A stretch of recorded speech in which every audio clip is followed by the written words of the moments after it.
of them. Nice. Did you make a buck? Are you still monetized? No, they won't monetize my reels still. Mm.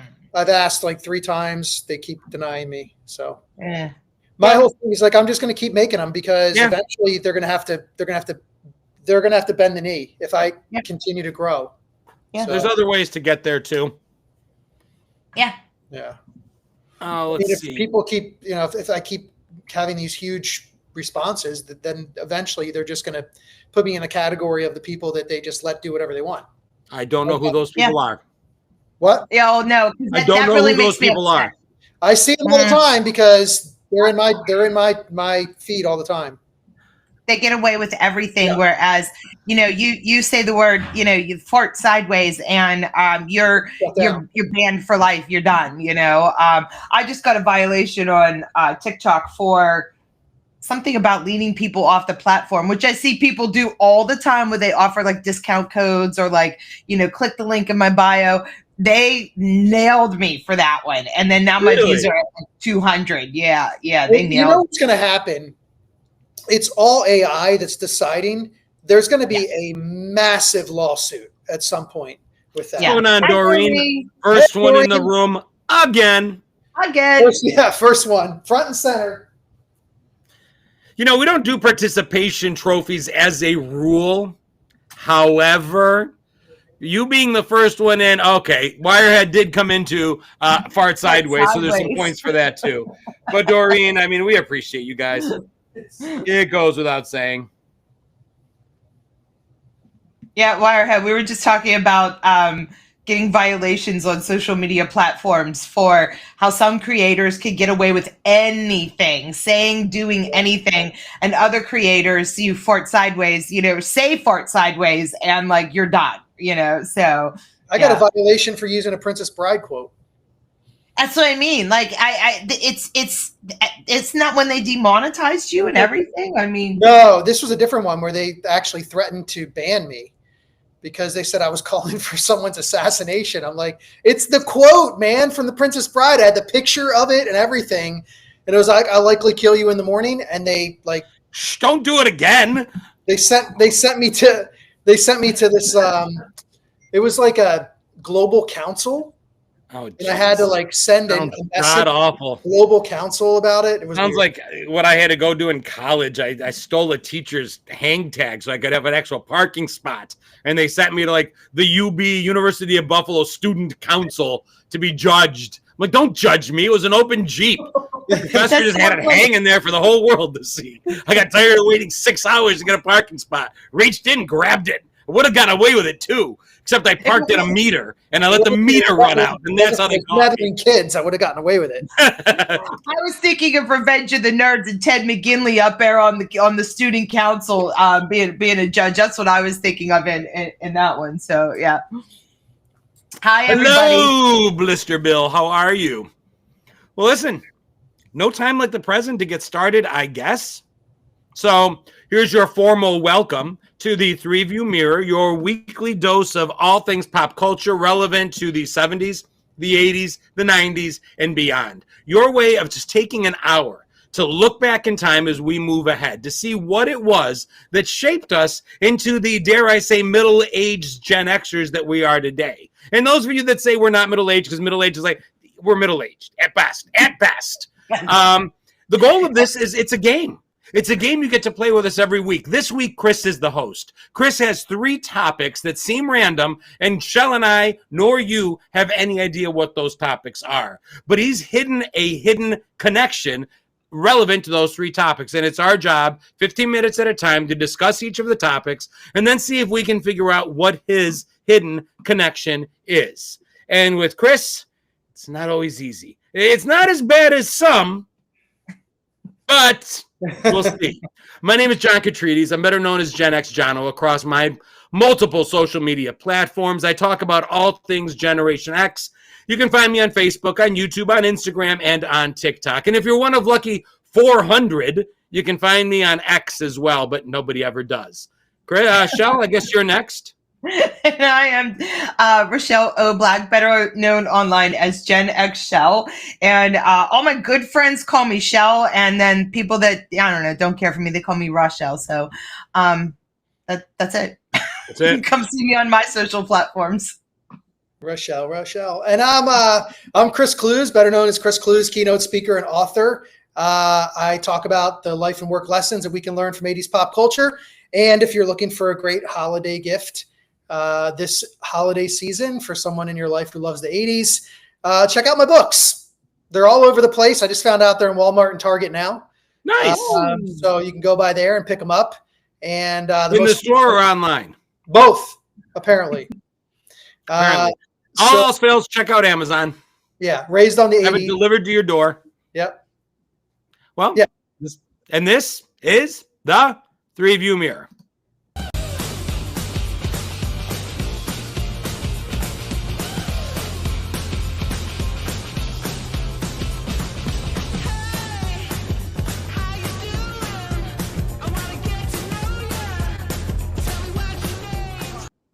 We need new PR photos. Yeah. You keep asking for them, and the likelihood of you getting them is slim to none. Let's just say.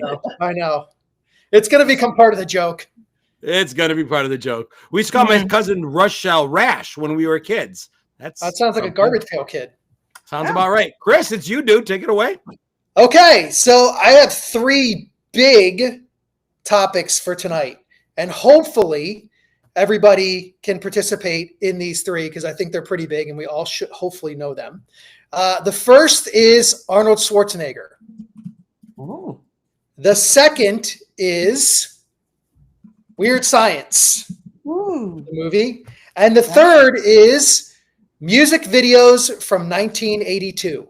So get your Google machine out if you have your computer or phone in front of you. Music videos from 1982. There were a lot of them, and that's why I love that year for music videos, because it was the 3rd year of MTV, and you'd be surprised how many of the songs and videos you know are from 1982. Nor and s'mores. Nor and s'more should not rhyme. And I've already seen our virtually live studio audience starting with their shenanigans. I will preface this by saying I am on copious amounts of Dayquil. So mixing that with any form of Mad Dog, or in one of my videos recently, I popped open a Jolt and added some Everclear. Neither of those are happening tonight, no matter how badly Chris mispronounces things. Yeah, s'mores. Okay, not mispronounced. All right, so initial thoughts on the topics? Arnold. That's the first thing I think of. Arnold. So it's like 2 Arnold Schwarzenegger. There's the Arnold Schwarzenegger we grew up, right? Conan, Terminator, good Terminator, bad Terminator. Then he morphed into like Cuddly Arnold, Kindergarten Cop Arnold, with Danny DeVito in Twins Arnold. So, major shift from action star to kindergarten cop. And then we got Governor Arnold, which I did not see on my bingo card back then. That was like, what the holy hell? Arnold Schwarzenegger is now the governor of California. I mean, so I guess 3 Arnold Schwarzeneggers that we could talk about. And somebody mentioned The Last Action Hero, Katie Marie, which is one that people don't talk a lot about, and I think is a great movie and a lot of fun. I barely remember that one. I was just thinking of Jingle All the Way too. That around this time of year, you start seeing him popping up again. Yeah, and his slate of movies. I mean, we think about the action stars, not just of the 80s, but of all time. I mean, he's a top 10 action star of all time when it comes to the movies that he did and the influence that they had. Even though most of them were in the 80s. Conan, I think, was 1980, if I'm correct. Maybe it was 79, 80. He didn't really know English at that point. So if you go back and watch the movie, you see it clearly. But then had this incredible run. Commando is one of my favorites because it's so ridiculous. And some of the line, that was the first hint that I think if you go back and watch the movie Commando, it's the first hint of his humor. That he was starting to deliver lines that made you laugh the way he said them, and that he clearly practiced it, but he had just natural timing. You can't teach that. Like comedic timing really is difficult to teach. You either have it or you don't. And it's not. I think my favorite Arnold Schwarzenegger movie. All right, my favorites would be Terminator because but that's not really my favorite Arnold movie. That's just one of my favorite movies. I like the premise. I like the trilogy. I like the way they started bringing in special. That was just a cool premise and a great. But as far as like specific to Arnold himself in a movie that kind of he was the Total Recall. I don't know what it is about that movie. I like Sharon Stone in it. I love the premise. I love the fact that there are layers to the movie and you're wondering what's what and when and how. Well acted, well cast. I love Total Recall. And the sequel, the Recall, the reboot with what's his face? Colin Farrell. Colin Farrell, not horrible. Not necessary. It really wasn't bad. It wasn't. Yeah, not necessary. I didn't see it as being necessary. They didn't really change on, but Total Recall, probably my favorite Arnold Schwarzenegger movie. And now they're remaking Hercules in New York, a close second, Travis. The Running Man is coming out, a remake of The Running Man, which is a good one. Yeah. And then somebody, I think it was Life, to just said it's not a tumor. It's not a tumor. That's what I said. It's not a tumor. We used to say that reminds me of some of the things that, like, back in the day, like some of Arnold's stuff, we said it on the daily. Things like, Sir Connor and I'll be back. They became with his little, his Austrian, I believe, correct? Yes. Austrian. Yeah. And with some of his little things and that slight bit of an accent there, like he just. Well, yeah, okay, big accent, and we're not giving credit though to the incredible amount of discipline that he had. He got the early movies because of his bodybuilding for like Mr. Olympia and stuff. And wasn't it Mr. Olympia? Mr. Universe. Mr. Universe. I think he was Olympia too. Yeah, I think he was Olympia too.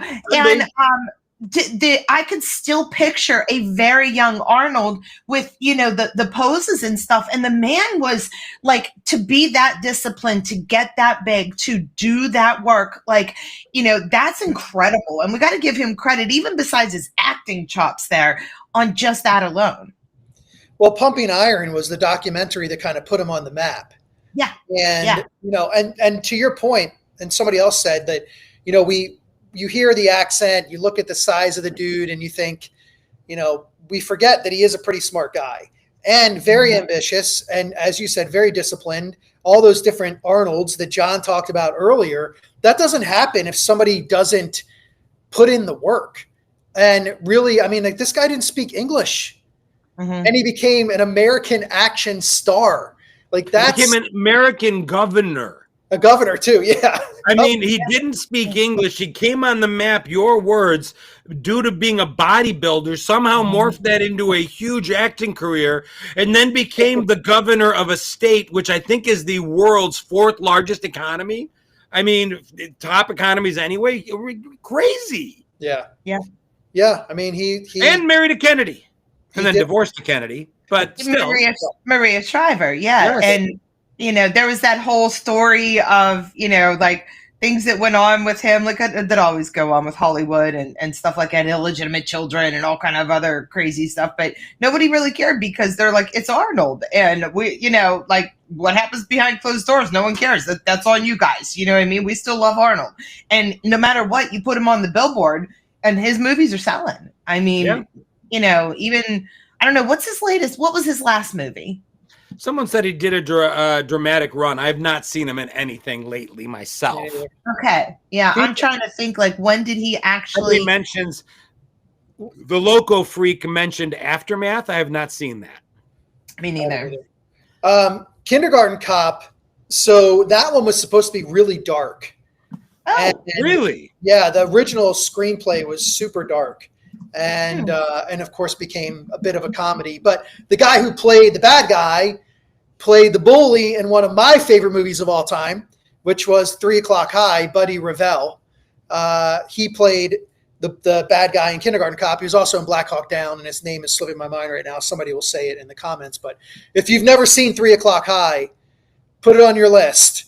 It's got the greatest bully of all time in Buddy Revell, and that guy was also the bad guy in Kindergarten Cop. I think my favorite line from Terminator is when he says, Uzi 9mm laser sighting. The guy's like, just what you see here, bud. I just like the shift a lot. That was great writing on Cameron's part, whoever actually wrote it. I don't know if James Cameron was the writer or just producer of Terminator movies. I'm not sure.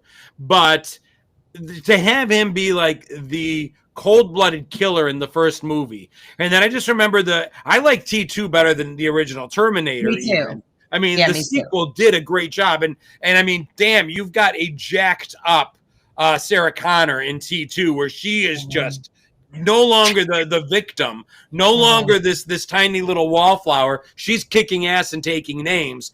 And, you know, that first scene where he's got her and she's on the floor and he's like, come with me if you want to live. Yeah. Boom. Yeah. That's awesome. Yeah. She sees him. She backtracks in that mental hospital kind of a thing. And we're all like, oh, he's a good guy now. You know what I mean? And you know what I loved about Terminator, the original Terminator, though, was that he sold the idea that he was a cold-blooded killer, a robot, but he wasn't, but like, I don't know, you didn't think of him as a killer. Like, I'm not sure how to explain that, but like, you didn't think of him as a killing machine. He played the part so well that he took the human portion out of it, and you really kind of felt like he was an actual robot. And I think that's would be pretty difficult to do, is to take your humanity out of it and make yourself a robot. I think the Austrian accent helped, you know? Yeah, I think for sure. He also, yes. And the lack of the command of the English language at that time. He was still learning. So it made it much more realistic because he only had a certain range of words that he could actually use. Somebody mentioned Predator, True Lies. I mean, True Lies. True Lies. Forgot it. Oh, Jamie Lee Curtis. Oh my goodness. Bill Paxton. Yeah. T2 is like one of my favorites. Yeah, I mean, it's just so good. No, T2 is one of my favorites, absolutely, and Total Recall. But then when you say True Lies, like that's one of the movies that like Jamie Lee Curtis dancing in the bedroom and he's telling her what to do, you know, kind of thing. I think I saw for the first time just how he had a slight bit of comedic edge in there to him too. You know, he was serious, and I loved that movie. I could watch it over and over again. Yeah, True Lies and Predator for sure are two of my favorite Schwarzenegger movies. I love Predator. I love all the Predator movies, but I don't have the right streaming channel to watch the newest ones, so I missed them. Well, we're at 17 minutes and 39 seconds. Last call on Arnold. Anything else on Schwarzenegger? Except for the fact that, you know, again, like I mentioned, if you think about action movies, you've got, you know, Bruce Lee, Chuck Norris, John Wayne, Arnold Schwarzenegger, Stallone. I mean, that's like Bruce the Mount Willis. Yeah, Bruce Willis. Well, yeah, I mean, for Die Hard, for sure. But, I mean, that's like the Mount Rushmore of action heroes. Mm-hmm. Like Clint Eastwood to a certain extent, but he was more of a cop than an action hero. Yeah. No. What are we going next, my friend? Okay. The next one we're going to do is on my shirt here, Weird Science. And, you know, we talked about John Hughes movies. We talk about them a lot because they were a huge part of Generation X. And we talked recently about Planes, Trains, Automobiles and how as you get older, that really, for me, it's become my favorite John Hughes movie. But back in the early and mid-'80s, I was consumed with 16 Candles, Ferris Bueller's Day Off, The Breakfast Club, and, of course, Weird Science. Yeah. Weird Science was one of those movies. Kelly LeBrock in that red, you know, bathing exercise suit. She was every boy's dream, and if she wasn't on your wall, I don't know. I mean, she wasn't on my wall because but I know people. But that was one of the things about that show is these two boys and their dream woman, and she became every boy's dream woman. I think at that point, she was hot and smart. Yeah. And funny, and delivered every line flawlessly. Yeah. Oh, I will throw back if you haven't seen it yet, just because we always talk about how yesterday comes into today. With Arnold Schwarzenegger, we talked Terminator. Linda Hamilton is absolutely amazing on this. Stranger Things just kicked in their latest installment, and she's on it. 69 years old, dude. She's almost 70. But she does an awesome job on it. So I just wanted to say that too. Yeah, and I just a little tiny thing about Linda Hamilton then too is I got to give her a lot of credit because people were kind of riding on her a little bit online because she's aged, you know. Mm-hmm. And then you got to think about it. She's 70 years old. And then she came online and she said stuff like, listen, this is the face I've earned. I love myself. I love blah, blah, blah. And I was like, you are beautiful. You are beautiful. Absolutely. Because so if you look up that kind of stuff, I think she's brave and beautiful. She did age out of nowhere. I will say I was shocked because when we see people last in one place and then don't see them again for 10, 15, 20 years, it's a shock. It shocked me. I'm like, oh my God, that's who? But, you know, this is what listen, you can choose your face today. And I think it's okay if you choose to make changes. I think it's okay if you choose not to. It's choice. I just read the other day or yesterday that Mary from Christmas Vacation, you know, the girl in the 71 years old. Like, 71. Mary. My name's Mary. Is Hooter hotter than it is? Oh. Yeah. Really? Yes. Yes. I saw that the other day. Merry Christmas. Well, that's my name. Yeah, that's Mary. Yeah. Oh shit. 71. So it's crazy. Yeah. I know. But on to our topic though. Back to our topic. Weird Science. I think one of the things about that movie that made me laugh more than anything else was when Chet became a giant steaming pile of poop. A talking steaming pile of poop. Yes. Yes. Then somebody just wrote that. Bill Paxton. Yeah. Next thing you know, you guys will be wearing bras on your heads. Yeah. Wow. And he was humbled. You know, there was a lot of humbling going on after that in that movie. You know, she humbled him, they humbled him, and he was the stereotypical. John, you talk about tropes all the time. He was that stereotypical big brother a-hole that was torturing the younger brothers until finally, you know, Kelly LeBrock comes along. What was her name in the movie? Lisa. Okay. Lisa comes along and says, I just noticed Kelly LeBrock and says, Lisa? Yeah. Well, you know, you quote me and how I talk about tropes. I'll quote Chris, and Chris says one of the things about '80s movies is you kind of get what you deserve. The comeuppance always comes for the bad, evil jocks. You know, the '80s, although they didn't always champion the nerds, there was a shift where, you know, all of a sudden there was something to being a nerd. It's almost like they could see the shift coming. The Microsoft leaders of the world. You know, all of a sudden you might be the jock in college, but you'll be working for the nerd in life. Yeah. And the 80s kind of saw that shift happening and started championing the nerds, but also making sure that you always got what you deserved. If you were a bully, 9 times out of 10, you're going to turn into a steaming pile of shit in an 80s movie. Yeah, one way or another. Robert Downey Jr.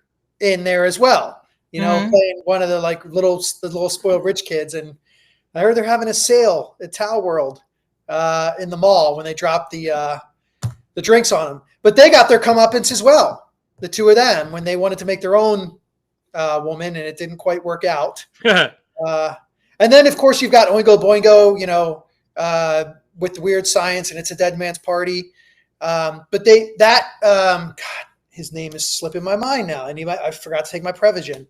The Oingo Boingo lead singer, who's now writes scores for movies. He's one of the best ones in Hollywood. Danny Elfman. The Batman. Yeah, he did Batman. Yeah. He's done a ton of them. He's Batman's my favorite one of his, though. He and Hans Zimmer. I mean, two 80s music guys. Yeah. So with Weird Science, I wanted to talk about it because I think for me, I probably saw that movie in the theater 5 times. A lot of it was because of Lisa. And we didn't get to watch it at home because you had to wait for how long before you had a chance. So if I wanted to go see Lisa again, I had to find $2 and maybe, right? For me, this was one of those movies that I didn't scrounge up $2 for. But after I went to see a different movie in the Cineplex and that movie ended, I would sneak in to watch whatever was left of Weird Science playing in another theater. And that's how I saw certain movies multiple times. I didn't always pay the second time. I'm like, dude, Weird Science is playing right over there. And we'd run in there and hope to catch the shower scene. Or the one where he's like, they're in the bathroom and the girls are like, can we come in? He's like, just a second. And he's like lighting a match. He's like, the girls are outside. They want to come in here. And you're in here dropping wolf bait. It's a very quotable movie. But I mean, think about this movie, okay, where they make the perfect woman, and the perfect woman looks like Lisa, right? So misogynistic at its core, sexist as hell. She flips the script though, because it's her brains that make her the powerful person that she is.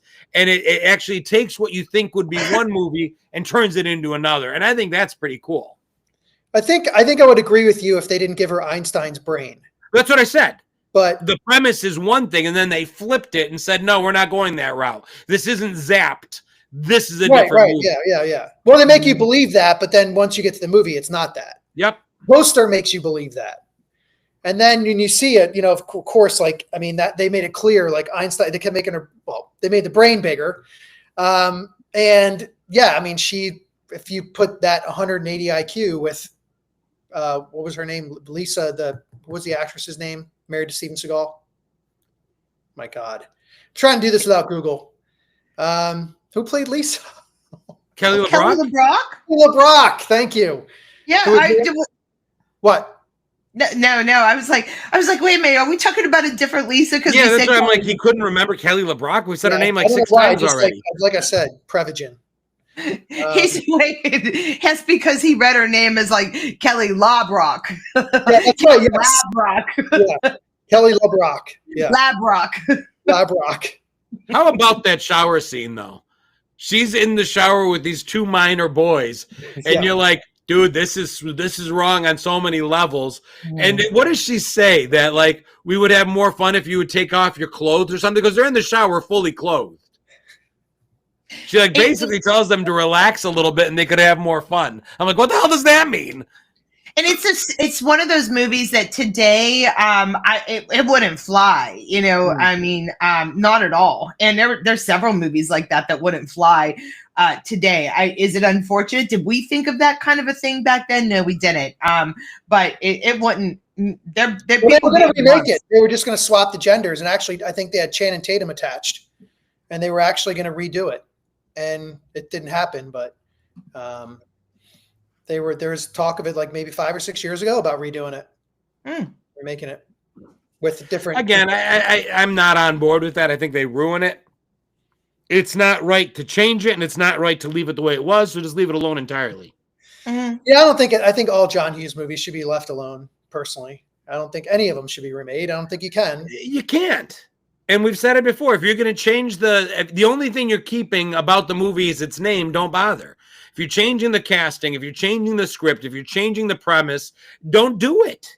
And I get that you can't leave it the way it was because we live in a different time today. Fine, just leave it alone then. Let us buy it on DVD, re-release it on special anniversaries, and just leave it alone. Yeah, because I mean, I don't know that maybe it's a discussion we could save for another day. Movies where the actual remake was actually kind of good. Like that would be a good topic, 80s movie remakes was actually good, Be a very short topic. Yeah. Short topic, yeah. What are we going to talk about for the next 52 minutes? we grew up in a generation where we talk about these movies, and I don't really care what people think, to be honest with you. As I tell people today, kids today are going to be 55 one day, and the kids that are their age are going to be saying, how could you watch that movie or that music? That stuff is disgusting. But it's always going to be that way. It's never going to change. And every decade, every generation comes along and says that the generation before them had inappropriate stuff or whatever it was. I don't care. I think the stuff, the pop culture was great. We grew up in a generation with truly tasteless joke books. Have you picked one of those up recently and taken a look at what that is? Dude, I still have half those jokes memorized. I don't know why. They're still right there. Yeah, right. Somebody that's Jay Boozy just said it perfectly. It's a piece of art. And that's I wouldn't say no one. I'm sure if we look, anybody listening to this on podcast, let me read the comment. It is a piece of art. No one is asking for David's penis to be enlarged. it came out of our comment from our virtually live studio audience. And my comment is, I'm sure somebody was, maybe David's wife. But I mean, art is for the moment, and all art is like that. And even the art that, from the 1500s, 1600s, 1700s, doesn't matter. It's in the moment that art is created. And rather than going back and trying to redo it in a way that we think is appropriate for 50 years later or 100 years later or 25 years later, just appreciate that it was art in the time and enjoy it for what it is, or don't enjoy it. Whatever. Yeah, that's fine. Yeah. Listen, Mike and the Mechanics put it best. Every generation blames the one before. It's just the way it is. It's the way it's always has been. It's the way it always will be. Mike and Mechanics. And all of their frustrations come knocking on your door. Crashing on our door. Yeah. Knocking, crashing. Beating maybe? Beating? I'm not sure. Me neither. But that's the point. Is what it is. Yeah. And Mike Leonardo liked them little. That's a good drop. They're easier to sculpt. And, Chris, I have to give you a ton of credit, because you are you're the music man, and you're also the person who can quote these movies better than, I haven't seen Weird Science. I definitely saw it multiple times, but I haven't seen it in so many years that I wouldn't be able to quote just about anything at this point. And the fact that you can, and the fact that some of our audience can, I really admire that. I mean, these were movies that, I don't know, I always remembered the quotes, and it's part of the reason I do what I do today, because my friends got sick and tired of me, just quoting 80s movies all the time. Finally, you got to do something with that stupid knowledge that you have and figure something out with it. And so, but Weird Science, all John Hughes movies for the most part are incredibly quotable. And, the stories were, as somebody mentioned earlier, that, his stories, even with Weird Science, as obnoxious as it could be, as inappropriate as it could be, it ended in a positive way. And you got a couple really good lessons out of it. Shell, you talked about the bullies, always getting their comeuppance. The kids that were kind of nerdy and introverted and always got picked on, they won in the end. And, and then of course, a lesson about Lisa, about, having a pretty face, but also 180 IQ, and that those two things were possible. You can actually have that. We were talking last week about Dolph Lundgren, pretty face with 170 IQ. It happens in the real world too. It's real life. And so I think there were some great lessons that John Hughes would teach us through sometimes comedy that we look back on and go, oh my God, but who cares? It was in the moment. It was at that time. And I think that a lot of those movies that John Hughes did, and we wanted those endings where the nerds kind of made it. I think he because we always talk about how he was able to tap into our experience and know what it was like. I think it's kind of unique to our generation, which might be why pop culture from the 80s and 90s and such is so big, is that we were just that beginning to be left alone. We were left to our own devices. A lot of us felt that thing where we felt like a nerd or we felt like a misfit, and to get that out of the movies, I think it satisfied large chunks of the population, and that's why he's a genius, or was a genius. Yeah. So, and of course, Anthony Michael Hall and John Hughes, I mean, they go, they go together like peanut butter and jelly. I loved that Anthony Michael Hall is still doing stuff too. I can't remember the last thing that I seen him in, but I was like, I think, is that it? Yeah. I love it. What? I just saw him in a show. Yeah, that's what I mean. It's Bosch on Amazon Prime, Bosch Legacy. He plays the head of the FBI, or a FBI special agent or something. Yeah. All right. So we got 15 minutes on Weird Science, right? Definitely. We're at 34 minutes. Good. And so this last one, I told you to get your Google machines out because it's very specific, but it is a wide category. And it is music videos from 1982. And just to give you I'll just throw a few out there just because I want you guys to know how incredible 1982 was. Music videos from 1982. So you got Billie Jean, Beat It, Africa, Eye of the Tiger, Who Can It Be Now, I Ran, Do You Really Want to Hurt Me, Rosanna, Save a Prayer, Rock the Casbah, Start Me Up, You Dropped the Bomb on Me, Open Arms. I mean, I could go on and on and on. Mickey. It was a hell of a year for music and music videos. Tainted Love. I She Want said Candy. Come on, Eileen. Hungry Like the Wolf. Dancing in the Street. I Love Rock and Roll. Wow, I didn't realize those were all I can't get past 1980 Michael Jackson. He's like the first 4 pages for me.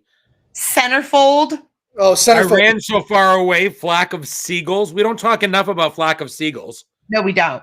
Thomas Dolby, She Blinded Me with Science. Allentown, Billy Joel. Yeah. What's that? Allentown, Billy Joel. Okay. Yeah, but that's those weird Pennsylvania people. We don't want to talk about that. Don't You Want Me by Human League. Der Kommissar, Falco. Wow. It's a hell of a Rio. year for music. Duran. My name is and Hungry Like a Wolf. We don't talk about Duran enough either. We haven't talked about them very much. Yeah, Billy they were- Idol had something. I see his picture. I'm not sure which song. Probably White Wedding. Maybe. Not Don't you Rebel Yeah, White want Wedding was baby? 82. Wedding, Eyes Without a Face. Jack and Diane. Jack and Diane was that long ago? Wow.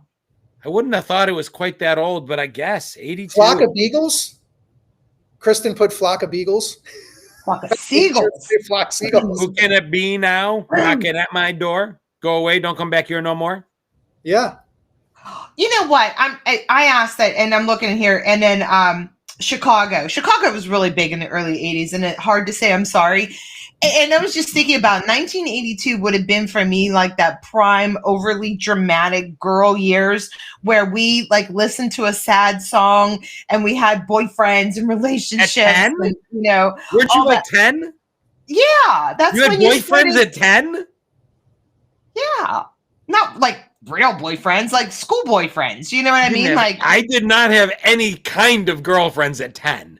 oh, we had school boyfriends That's where the 5th grade. you only dated on the bus. You just said like hi, and you sat by each other, and you were boyfriend girlfriend, and like then Wow. you wrote notes back and forth, and that was it. But like those were the days Now, that mine all was those, middle school. Well, that's when it started then, and then you You got were to a be hoe. 11, 12, You and were then a hoe. You were a hoe at 10 years old. Holy moly. Shell was a 10-year-old hoe. Oh my god! I'm trying to make a nice thing about just songs.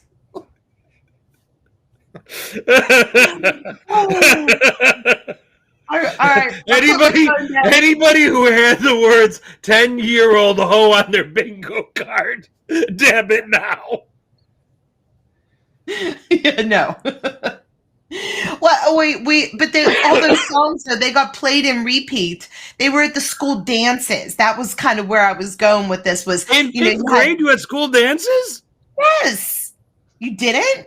No, that was like middle school at best, and then high school. Man, Oh, no, we Pennsylvania was had a them. weird place. Yeah. No, we had them and we went, you know, and then you did the robot slow dance, you know, and that guy was your boyfriend for, 20 minutes. And then I mean, You were a I could have did myself a hole here and I just. Let's keep going with music videos. How about Electric Avenue, Eddie Grant? Eddie That was Grant. one. We talked about one-hit wonders, and Electric Avenue, Eddie Grant was absolutely, that was 1982. And my favorite, I'm actually like kind of a closet Rick Springfield fan, and Don't Talk to Strangers. I love that song. Yeah. I know everybody says like Jesse's Girl, but I kind of really like Don't Talk to Strangers. 65 Love Affair. I haven't thought about this Well, song I in haven't heard about that years. in a while either. 65 Love Affair. Wow. I think that was one I didn't know the words to. I didn't realize they were singing. I don't know what I thought they were saying. I didn't think it was 65 Love Affair. And there's one what's really interesting. We talk a lot about the influence of 80s even today. And if you've seen that Chat GPT commercial with the guy doing pull-ups, have you seen that one? And it's a Simple Minds song in the background. And so Simple Minds, Glitter and Prize, 1982, was a music video. But yeah, it's someday, somewhere in the summertime, and it's playing. It's Simple Minds. And Oh. again, like, that's still today. Simple Minds. Was that the one with like the ginger, the really redheaded person? I think they're the right band. I don't know if he was redheaded. I think they're I don't know. both brunettes. I don't know. Pac-Man Fever. What's that? Oh yeah, Pac-Man Buckner Fever. Buckner and Garcia. Yes. For those about See, to rock, ACDC. Yeah. About to Yeah. Rock. Wait, somebody said Mickey? Mickey. Marvin Nick- Gaye. yeah. Sexual Healing. Get up, get up, get up. Let's make love tonight. 10-year-old Shell.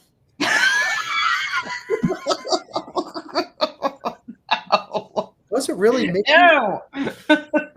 Oh, Mickey. That was 82. Was it? Yeah. That's what it says. Oh yeah, okay.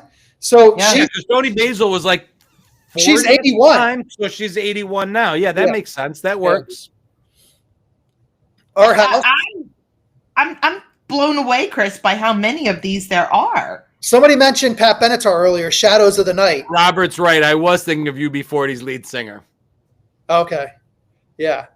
Somebody mentioned Shadows of the Night, Pat Benatar, or mentioned Pat Benatar, and she had Shadows of the Night, which was, I think, a really cool song and a really cool video as well. Like it was kind of, had some production value to it for sure. And some of the videos, they were just like in front of the camera doing, whatever their thing and playing instruments, but that had like a whole story. So I'm trying to think, because, I'm always trying to get one step ahead of you, and I'm remembering we talked about Arnold Schwarzenegger, and I remember we talked about Weird Science. As we're saying all of these songs, I'm trying to think why 1982. Lots of great videos, but I'm sure if it was 1984, we'd have a ton of great videos as well. Yeah. Because the 80s were just awesome in and of itself, but nothing you've said has screamed out to me a connection yet. None of the songs are coming right at me. And I know we're not allowed to give guesses until the end. I'm just reminding everybody to keep it top of mind because I don't want Chris to win. I want us to get this. Kristen, you mentioned Ultravox, and I'm glad you mentioned them because they're awesome, and that's not a band that people mention a lot. So, Never heard of them. Yeah, they're good, really good. They're just they were college radio, they were alt, but yeah, Ultravox is very good. And I bet you, if you listen to them, you'd be like, I've heard that song. I know that song's from a certain movie, or you just know it from the background. Abracadabra was 82. See, I would have thought that was earlier. Like sometimes I hear certain songs together, and I'm like, when I hear Abracadabra, but then I'm like, Men at Work, I'm like, I don't picture them coming out at the same time in my life as a kid. Oh, Mickey does not match up with Abracadabra and Duran Duran's Hungry Like a doesn't. Wolf. You're right. It doesn't. It just doesn't work for me. I don't know. It's weird. I would have been 12, which would have put me in the 7th grade. And I remember being at a 7th grade record hop and hearing Duran Duran's Hungry Like a Wolf come on. That is a very beat it. Absolutely Michael Jackson and everybody jumping to the dance floor and dancing. That was a really special time. It wasn't as special, apparently, as Rochelle's elementary school years, but my middle school years, it's like it was this innocence, and yet it was us kind of coming out of the innocence. Like you holding a girl's hand was a big deal. Getting a goodnight kiss from a girl would be a huge deal. We knew there was more out there, but we were really happy with what it was we were getting. I don't know. It was 80. I just think our generation was innocent and not innocent both at the same time in a really cool way. You were happy. You were happy to get a couples skate. Yeah. At the skating rink. Yeah. Just matching up. You didn't even have to do anything. Just getting that "Do you like me? Yes or no" note back with the yes box checked. Dude, that was a good day. Usually they'd circle the or. That was your girlfriend. That was your girlfriend then. That's what I'm talking about. Those Middle were your school. boyfriends. If someone said, "Will you go with me?" Yes, circle yes or no. Go with me. Yeah. Yep. And that was my middle school years for sure. Yeah. It's so interesting too, John, that you mentioned how you were trying to put those songs together and thinking, how do those songs at the same time? Because we had just come out of the 70s. So there was still that lingering 70s sound, but there was also this 80s sound that was happening that nobody was new, that alternative stuff. I just looked up, for example, The Clash, because they were in the 70s, Should I Stay or Should I Go? But you got the Psychedelic Furs in 1982. You got the Cars, Since You've Been Gone, or Since You're Gone. along with what you mentioned, some of these like Cheap Trick. Cheap Trick, it does not sound like it should be around. But that we talk about that a lot too, how our top 40 was so diverse and that there was something for everybody. And, you know, we can sound like the angry old people yelling at the clouds, like the music all sounds the same today. But my friends' kids will tell me like they can tell the difference between the music. But when we show them the music we were listening to and how you had all of these different genres at the same time, it is very different because you do have a top 20 today where you may have 3 songs that sound a little different, but the rest of them are kind of in this genre that's whatever you want to call it. It's like a mix of kind of hip hop, dance, pop type of stuff. And that's where a lot of it falls because that's where the money is. But we were fortunate to grow up where you really had something for everybody.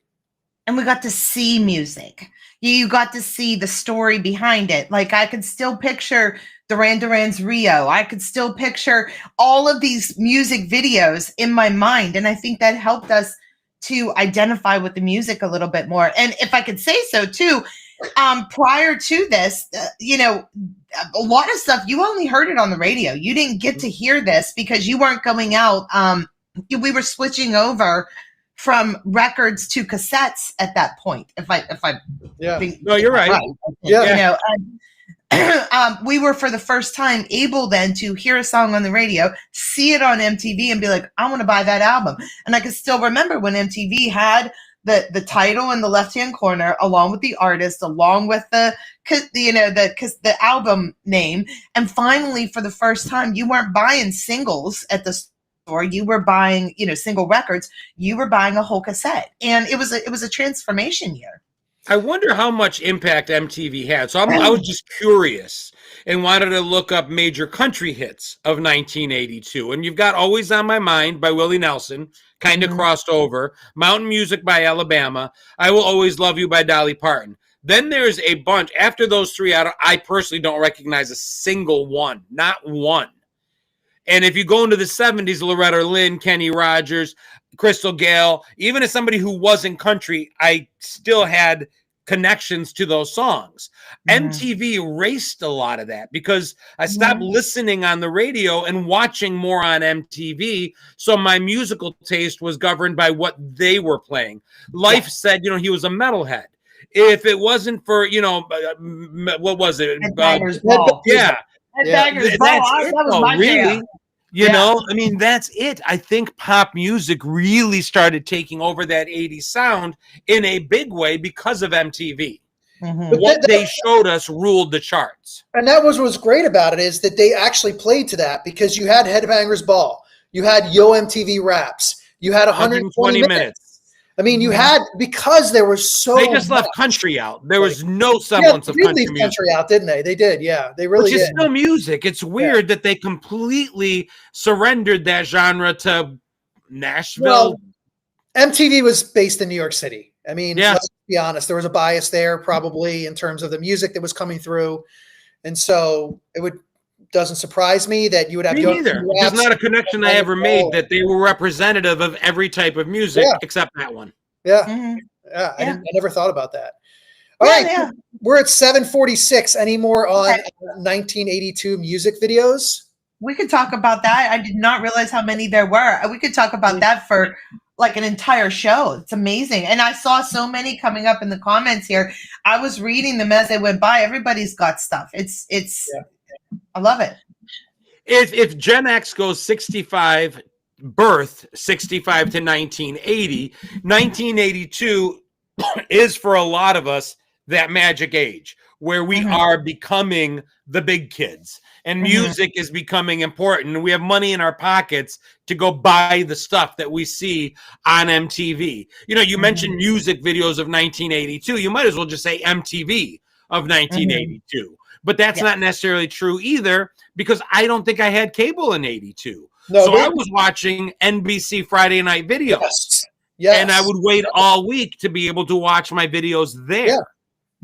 Yeah, there were different outlets. It wasn't, that's what people don't realize. It wasn't just MTV. MTV just dominated.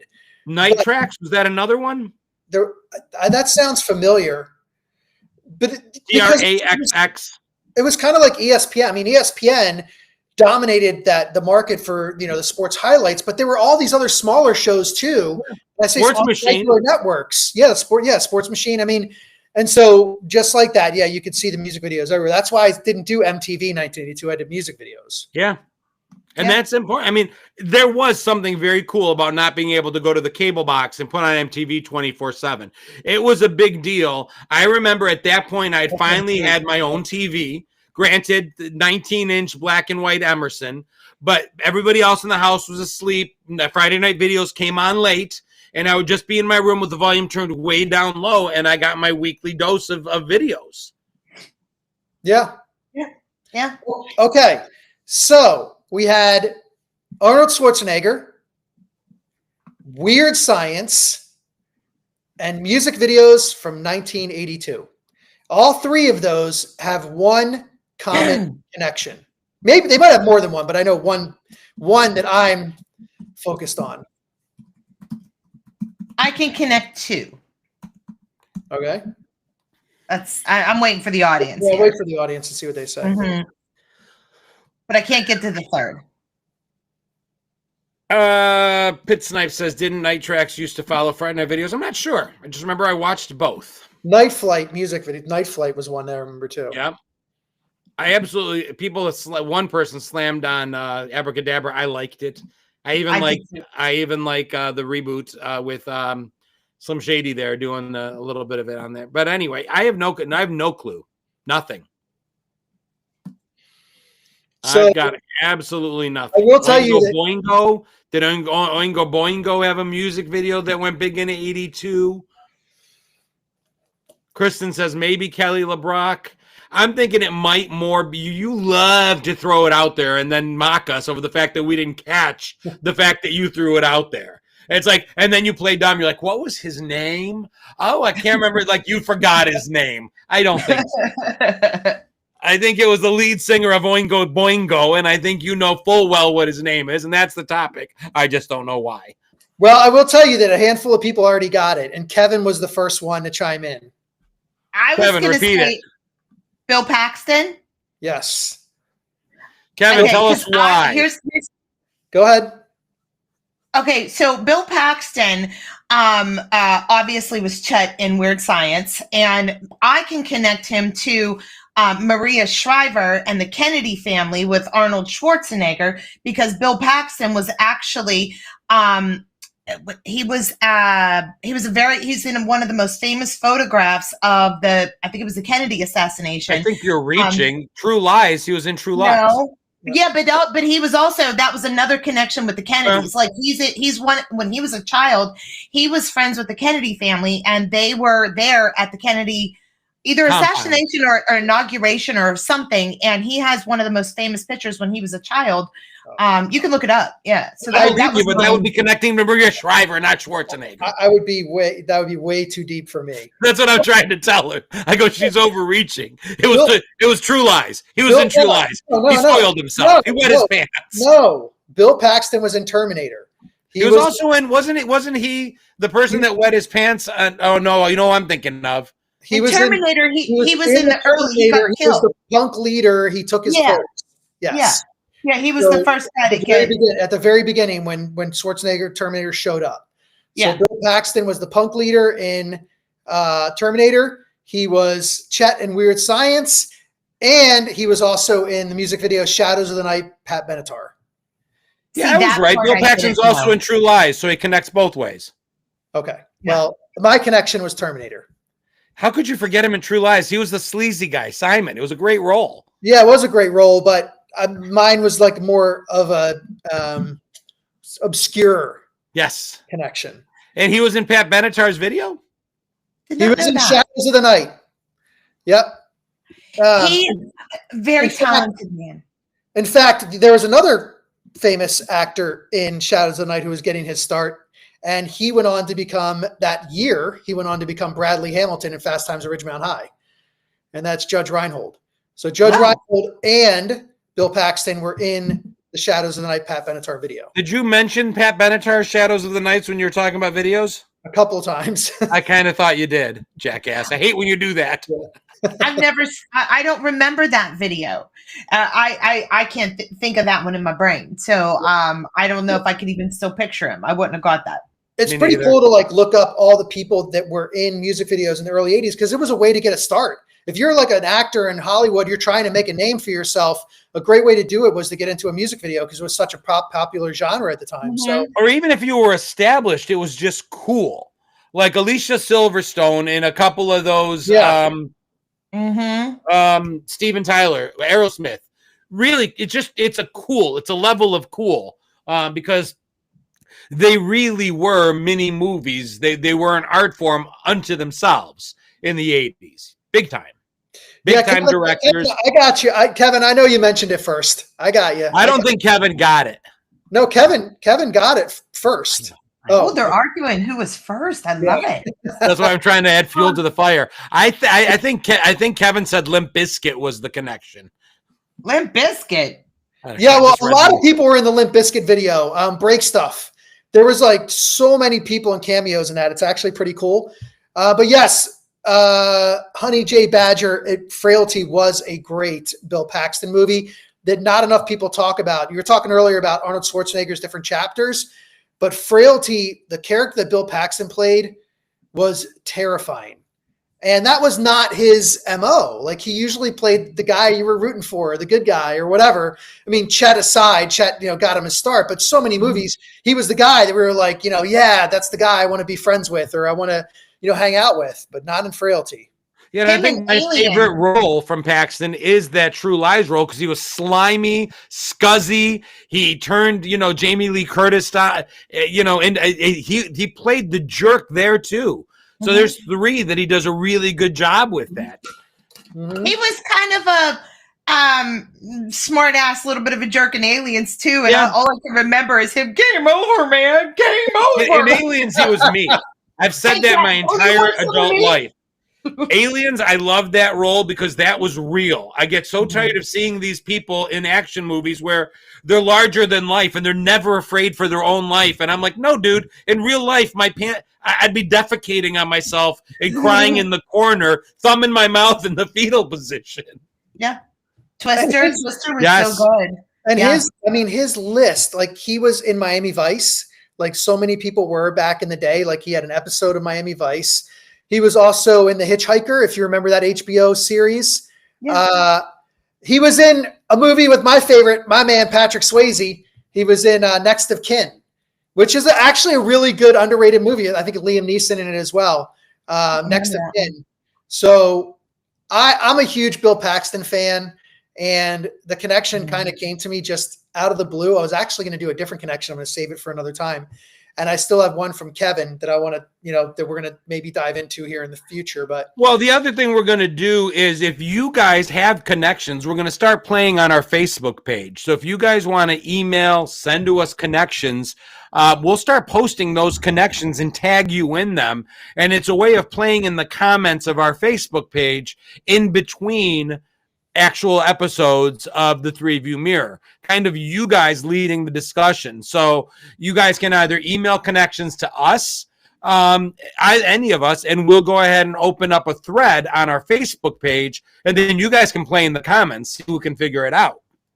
Yeah. Yeah. And I think it's fantastic. I got the picture, by the way. I wanted to show I don't know if you can see it. Okay, see right there? Yeah. That's Bill Paxton at the Kennedy assassination. Oh, yeah. So he actually does connect with Maria Shriver there, and that would be way too deep for me, though. I'm not a deep thinker like that. Yeah, that's a shell connection. That would have been a shell thing. That would have been a shell. You should have kept that to yourself. That would have been a good one. No way we would have gotten that. Tombstone, absolutely great Bill Paxton movie. Oh my God. He was also in Commando? I don't think he was in Commando. Was he? He's listed. It's listed. So there's another Schwarzenegger connection. Wait, he did have I think he did have a small role in Commando. Near Dark, which is a vampire movie nobody but me remembers. I love that one. Navy SEALs. Navy SEALs. You mentioned Next of Kin. True Lies, Tombstone, Indian Summer, Apollo 13. Oh, Gets us to yeah. Kevin Bacon. Yeah. I'll give you one that's super underrated if you haven't seen it. I'm sure our audience has because everybody's into pop culture. That Bill Paxton was in, A Simple Plan. If you haven't seen A Simple Plan and you like the kind of like slow burn thrillers where you're just kind of feeling really uncomfortable because you know these guys, you know something's going to happen. At some point, these guys are really going to get it, but you don't know when. A Simple Plan it has Billy Bob Thornton and again, he plays like a kind of like a sleazy guy. I never realized how many kind of sleazy guys. I don't remember him in Titanic. He's listed in Titanic as being Brock Lovett. I don't remember that. I don't remember that either. So that puts him with Leonardo DiCaprio. You can connect him to nearly anybody through his movies. Yeah, I'm trying to think of him in Titanic. Vertigo Limit isn't a bad movie either that he was in. Spy Kids 2, unforgettable performance.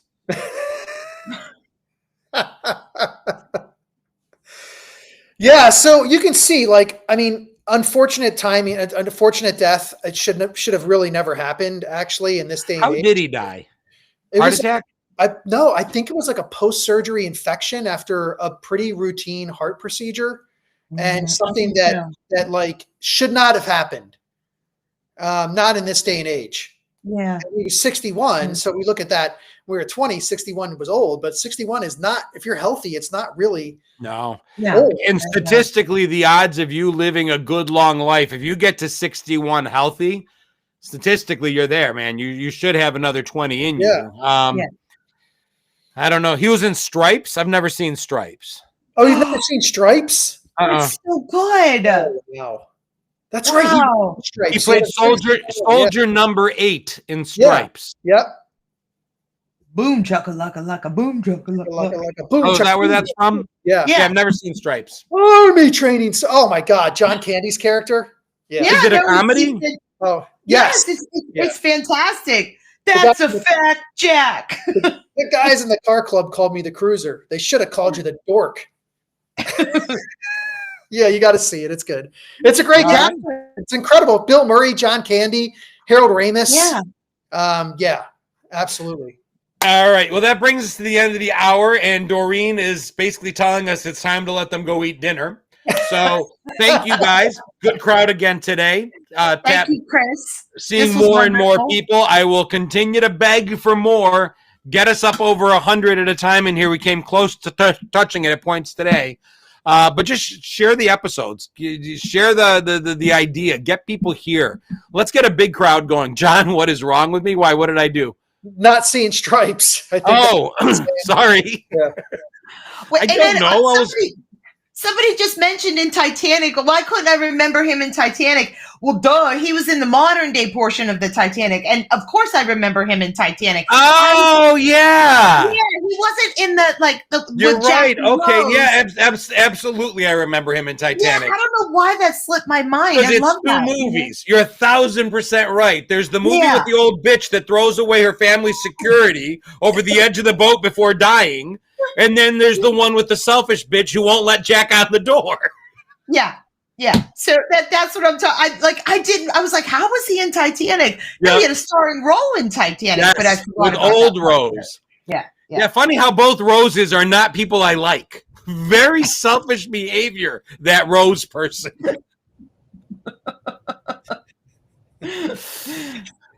right, night, guys. Chris, enjoyed it tonight. Wonderful. We enjoyed the Good job, Chris. and the Yes. 3 topics. You did great. Loved it. John hasn't even watched Blues Brothers. Sheesh. Who was in Stripes? Anybody from Blues Brothers in that? Maybe it's something to do with the people in it. I don't know. And Chris, I haven't great seen connection. The Princess Bride. Yeah, and I'm glad that people got it. You know, sometimes we like we like a lot of times we don't get it, and it was cool to see people popping up with it. So 5 or 6 people got it. That was pretty awesome. I actually liked that. I didn't think people would. I thought they'd have trouble connecting the third one. The video one would have made it impossible. The video one was harder. Yeah. Awesome week. Well, I will say, for me, I'm live tomorrow night at 7 p.m. For Gen X era trivia before popping back on Sunday for Wonderful World of Generation X.